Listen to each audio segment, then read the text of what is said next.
Hello friends, നമുക്കിന്ന് നാട്ടിലെ കുറച്ച് പ്രോഡക്ട്സ്, അതായത് ട്രിവാൻഡ്രത്തെ കുറച്ച് പ്രോഡക്ട്സും ഗൾഫിലെ കുറച്ച് ചോക്ലേറ്റ്സും ഡേറ്റ്സും ഒക്കെ ഒന്ന് നോക്കാം. അപ്പോൾ അതിൻ്റെ ടേസ്റ്റ് എങ്ങനെയാണെന്ന് പറയാം. ഈ ചോക്ലേറ്റിൻ്റെ പേര് ബോൺ ഓ ബോൺ. അപ്പോൾ ഇതിൻ്റെ ചോക്ലേറ്റിൻ്റെ ഒരെണ്ണം ഞാൻ കട്ട് ചെയ്ത് വെച്ചിട്ടുണ്ട്. അതിൻ്റെ ടേസ്റ്റ് എന്ന് വെച്ചാൽ നമ്മൾ ഈ കിറ്റ്കാറ്റിൻ്റെയൊക്കെ ഒരു ടേസ്റ്റ് കണക്കാണ്. ഒരു അകത്തൊരു ചോക്ലേറ്റ് ഫില്ലിങ്ങും പിന്നെ ഒരു വേഫർ കവറിങ്ങും ദെൻ അഗെയിൻ ഒരു ചോക്ലേറ്റ് കവറിങ്ങുമായിട്ട് വരുന്ന ഇതതിൻ്റെ വൈറ്റാണ്. അപ്പോൾ ചോക്ലേറ്റ് വൈറ്റ് കളർ ചോക്ലേറ്റ് വരുന്നതാണ്. ഇത് പീക്കൻസ് എന്ന് പറയുന്ന ഒരു ചോക്ലേറ്റാണ്. ഇത് പീക്കൻ നട്ട് അകത്ത് വരുന്നതാണ്, റോസ്റ്റഡ് ആയിട്ടുള്ള പീക്കൻ നട്ട് വരുന്നതാണ്. നല്ല ടേസ്റ്റാണ് ചോക്ലേറ്റ്.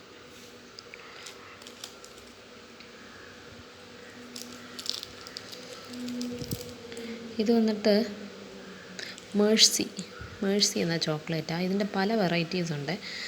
വൈറ്റും ചോക്ലേറ്റും ചേരുന്നത്, പിന്നെ നട്ട്സും ചോക്ലേറ്റും മാത്രം ചേരുന്നത്, അങ്ങനെ പലതുണ്ട്. അതിൽ ഒരെണ്ണം ഞാൻ പൊട്ടിച്ച് വെച്ചിട്ടുണ്ട്. വൈറ്റ് ചോക്ലേറ്റും നോർമൽ ചോക്ലേറ്റും ചേർത്ത് അതും ടേസ്റ്റാണ്. പിന്നെ വന്നിട്ട് ചോക്കോ ദുബായ് എന്ന് പറഞ്ഞുകൊണ്ട് ഒരെണ്ണമുണ്ട്. ഇതും പല ഫ്ലേവറുണ്ട്. പിസ്ത അകത്തുള്ളതുണ്ട്, വാൾനട്ട് അകത്തുള്ളതുണ്ട്, ആൽമണ്ട് അകത്തുള്ളതുണ്ട്. ഇതിപ്പോൾ ഞാൻ ആൽമണ്ട് അകത്തുള്ളതാണ് പൊട്ടിച്ച് വെച്ചിരിക്കുന്നത്. ഇതൊരു ആൽമണ്ട് അകത്ത് വരും, ഒരു ഡാർക്ക് ചോക്ലേറ്റ് കവറിങ് കണക്ക് വരുന്നത് ഇതിൽ. പിന്നെ ഉള്ളത് ഡയമണ്ട് ട്വിസ്റ്റ് എന്ന് പറയുന്ന ഒരു ചോക്ലേറ്റ്. ഇത് ഞാൻ കട്ട് ചെയ്ത് വെച്ചിട്ടുണ്ട്. ഇതിനകത്ത് നട്ടൊന്നുമില്ല. ഇതൊരു ചോക്ലേറ്റ് കവറിങ് വരും. ഒരു പിസ്ത ടേസ്റ്റുള്ള ഒരു ഫില്ലിങ്ങാണ് ഇതിനകത്ത് വരുന്നത്. പിന്നെ നോർമലിയുള്ള നമ്മളെ ബൗണ്ടി ഉണ്ടല്ലോ, ഇവിടെ കിട്ടുന്ന ബൗണ്ടി, ഇത് ഞാൻ കട്ട് ചെയ്തിട്ടില്ല. പിന്നെ ഉള്ളത് നമ്മളുടെ ദുബായിൽ നിന്ന് കിട്ടിയ ഒരെണ്ണം ഡേറ്റ്സ് വിത്ത് ഹെസൽനട്ട്. അപ്പോൾ ഞാൻ ആദ്യം വിചാരിച്ചു ഇതും ചോക്ലേറ്റാണെന്നാണ് വിചാരിച്ചത്. ഡേറ്റ്സും ഹെസൽനട്ട് ഫില്ലിങ്ങും അങ്ങനെ വരുമെന്ന് വിചാരിച്ചു.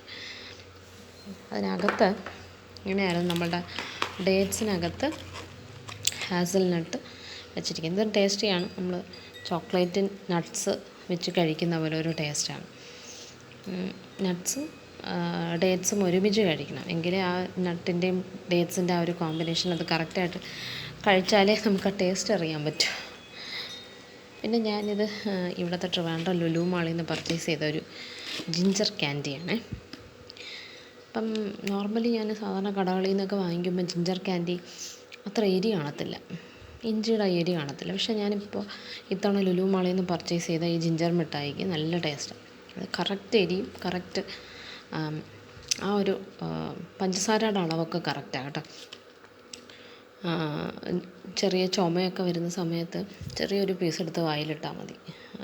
മധുരവും കറക്റ്റാണ്, ഇഞ്ചിയുടെ ലെവലും കറക്റ്റാണ്. പിന്നെ ഇത് നമ്മളുടെ കരുപ്പട്ടി മൈസൂർ പാക്ക്. നിങ്ങൾ കഴിച്ചിട്ടുണ്ടോ? കരുപ്പട്ടി മൈസൂർ പാക്ക്. നോർമലി നമ്മൾ യെല്ലോ കളർ മൈസൂർ പാക്കല്ലേ കഴിച്ചിട്ടുണ്ട്. ഇത് കരുപ്പട്ടി മൈസൂർ പാക്ക്. ഇതും ടേസ്റ്റിയാണ്. കരിപ്പട്ടിയുടെ ഒക്കെ ടേസ്റ്റ് ഇഷ്ടമുള്ളവർക്ക് ഇതിഷ്ടപ്പെടും. ഇത് 4 പീസ് ഉണ്ടായിരുന്നു, 2 പീസ് ഞാൻ കഴിച്ചു, ബാക്കിയാണ് ഉള്ളത്. ഇതൊരു നമ്മുടെ ആ ഒരു ഷുഗറിന് പോലെ കരിപ്പട്ടി യൂസ് ചെയ്തിരിക്കുന്നത്, കളറിങ്ങിന് ടേസ്റ്റ് ചെയ്യാം. ഓക്കെ, ഇനി പുതിയ പ്രോഡക്റ്റ്സ് എൻ്റെ കയ്യിൽ കിട്ടുമ്പോൾ അതുമായിട്ട് പുതിയൊരു വീഡിയോ ഇടാം. എല്ലാവരും ഫോളോ ചെയ്യണേ.